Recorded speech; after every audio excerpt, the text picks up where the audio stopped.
All right, you guys know what time it is. A Football Friday on the Ben Garcia Show. We preview each and every week the Arizona Cardinals' upcoming game. As you guys know, I work at Fox Sports 9, 10 a.m. in Phoenix. I'm an Arizona sports fan. I cover this team objectively. I also cover the Phoenix Suns, Locked On Phoenix Suns. You can go follow that podcast as well if you are a Suns fan or you just like a guy that knows a lot about basketball.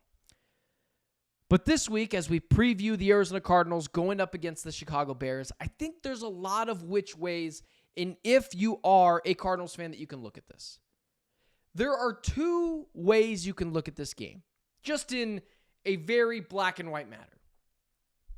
You look at this game and you say it's a must-win game if you want to get in the playoffs, and that's absolutely true. So let me make that argument here. The Cardinals right now are 4-4. They are very much in the realm of possibility of being a playoff team. Right now, they lead their division. Technically, if they win out, they control their own destiny to win the division. Now, they're not winning 13 games this year. They're going to lose a couple more. But still, they have the clearest path, statistically speaking and schedulally speaking, to win this division. So if they win this game, they put themselves at 5-4. They put themselves above a team in a tiebreaker, which effectively makes them, if again, they are tied in wins and losses with the Chicago Bears, Cardinals get ahead because they have the head-to-head tiebreaker. So you can look at it like that. They're 5-4. They're ahead of the Chicago Bears. They have a road of just easy quarterbacks coming up like Drake May and Bryce Young and the Aaron Rodgers, just a road of very easy quarterbacks coming up. It is a very easy schedule. And you're like, well, if you're 5-4 and you have all these lists of bad quarterbacks coming up, you just got to get to 9 wins. You just got to get 4 more wins. And you're a wild card team. Not even talking about the division at this point. Then if you win 5 games, you might be able to win the division. So you can look at it in that aspect. It is a must-win game if you really want to take you seriously for the playoffs. But that's not where I'm at for the Cardinals. My take for the Arizona Cardinals has always been, at their best, they are without a doubt, the 7th seed in the playoffs in the NFC. And I had said, I think they can be a playoff team. And I predicted them to be a playoff team. Now things have changed, right? Expectations change over time. You forget how tough of a schedule the Arizona Cardinals had to go through to start the season. A whole lot of Josh Allen's, Justin Herbert's, Matthew Stafford's, just over and over and over. Tua Tagovailoa, capable, good, playoff caliber starting quarterbacks. And you're like, well, they're through that rut. And the Chicago Bears, on the inverse, have had the easiest strength of schedule so far. So you have a team that's battle-tested in the Arizona Cardinals, and a team that is not so battle-tested in the Chicago Bears. So you'd immediately say, well, this Cardinals team has been battle-tested. They're ready to play a physical style of football. They could beat up on the Bears. And that is totally possible.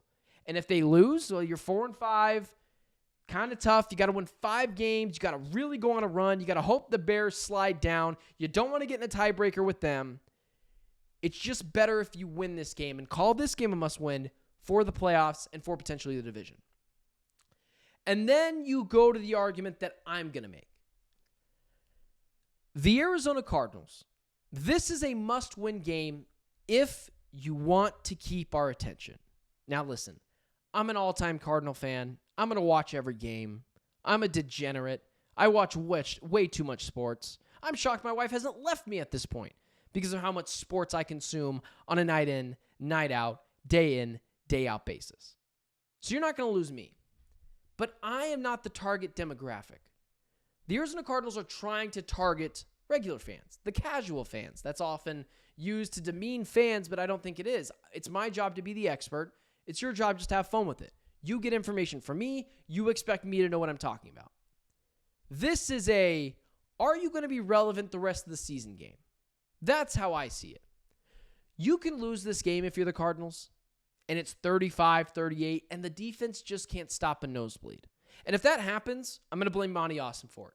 Because honestly, it is atrocious. It's a monstrosity. It's ridiculous that he has not made a trade yet. And I've defended Monty till I was blue in the face. I think he's still a good general manager.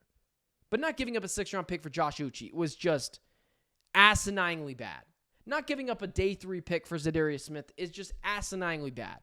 And if the Cardinals win this game and he still doesn't do it, that is grounds for some real criticism of Monty Ossenfort. I'm not asking for playoff expectations. I'm just asking for them to be competitive.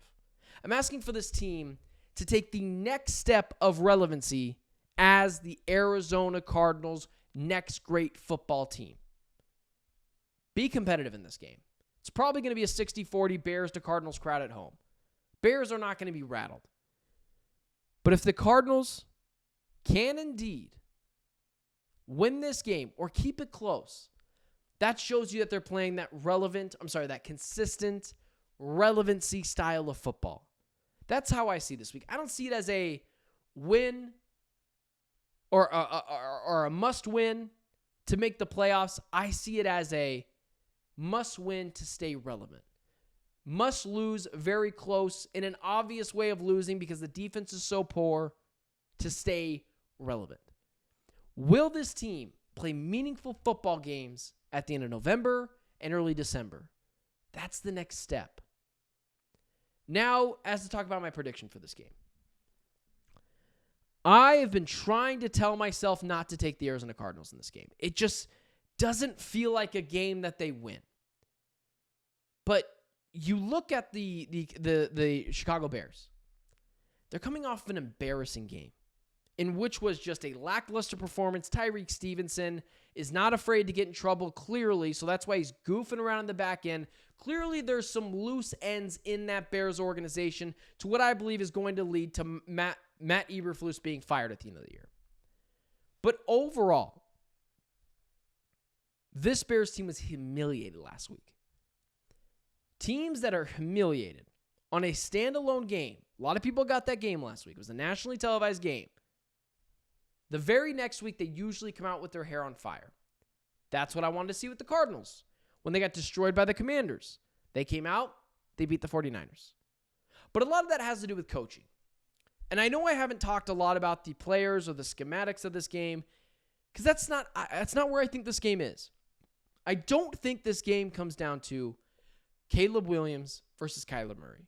I think right now, Kyler is clearly the superior, more consistent quarterback. It's not an ill will towards Caleb Williams.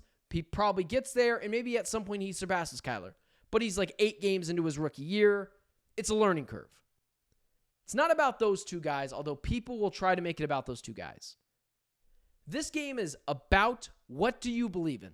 Matt Eberflus and his kind of up and down culture at times seems a little chaotic, at times seems not very competent. Or do you believe in the stability of Jonathan Gannon, who has shown the ability to do more with less? You look at Matt Eberflus, he's doing less with more. You can argue with Keenan Allen, even though he's missed games, but still. Cole Kmet, DeAndre Swift, Rome Odunze, Montez Sweat, Caleb Williams, all these players. He's got a lot of talent. And it still kind of feels like to everyone that he's underachieving a bit. So who are you going to take? The guy that seems like he's doing less with more, or the coach that is taking a god-awful defense and making them a bend but don't break defense? Or taking a offensive line that for years was putrid that is now having allowed a sack in the last 3 weeks? Or a quarterback that was seen as lost, that was seen as not hardworking, and turning him into one of the better quarterbacks in the NFL in terms of QBR and absolutely playing top 10 football right now. So who are you taking? This is a choose your own fighter level of culture and coaching. Who are you going to take? Are you going to take the culture and leadership of Matt Eberflus? Or are you going to take the coaching and leadership of Jonathan Gannon? Because these two teams are kind of on the similar crash course of where their rebuilds are at. And now what separates these two teams is not talent. They have roughly the same talent. Not quarterback play. Cardinals probably beat the Bears in that for right now. It's who do you trust? Jonathan Gannon or Matt Eberflus? So with all that being said, because although it's hard for me to take the Cardinals in this game because it just seems like a game that they lose because they've been so inconsistent at times. I believe the Cardinals are starting to finally turn the corner to be a relevant and competent and consistent football team. And if I'm choosing between Matt Eberflus, who is doing less with more, or Jonathan Gannon, who is doing much, much more with less, I've got to lean on Jonathan Gannon in this game. This has to be a Jonathan Gannon win. This is not going to come down to Caleb Williams, Kyler Murray, even though right now I do think Kyler is better than Caleb. And given the fact that Caleb could surpass Kyler, but Caleb is still on a learning curve, which what is your rookie season for the first 8, 10, 20 games of your career in the NFL. Rookie season, got to give him some time to learn. I'm going to take the Arizona Cardinals in this game. And I'm going to take them to beat the Chicago Bears. And I'm going to take them to put themselves, to cement themselves as the best team in the division so far and cement themselves as a real potential playoff threat. Because what I've seen from Jonathan Gannon is stability, is competency, is a standard to hold yourself that everyone holds themselves to, and some real competent coaching. And what I've seen from Matt Eberflus, yes, although does pretty good with the defense, starting to do less with more, got a lot of talent in that offense, and it still seems like week in and week out, they're having trouble scoring points. If I'm picking in this game, the tiebreaker that comes down to talent and coaching, and now talent and quarterback and then coaching, I'm just going to take Jonathan Gannon over Matt Eberflus. Give me the Cardinals to win this game. 25-21, beating the Chicago Bears, cementing themselves as the best team in the division through the first week of November, and a real playoff threat. Cardinals are going to win this game in a close one because of the coaching and the style and competency of Jonathan Gannon, and he will take advantage of a Bears team that at times seems a little incompetent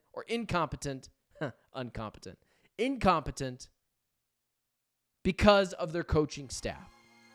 So give me the Cardinals this game, 25-21.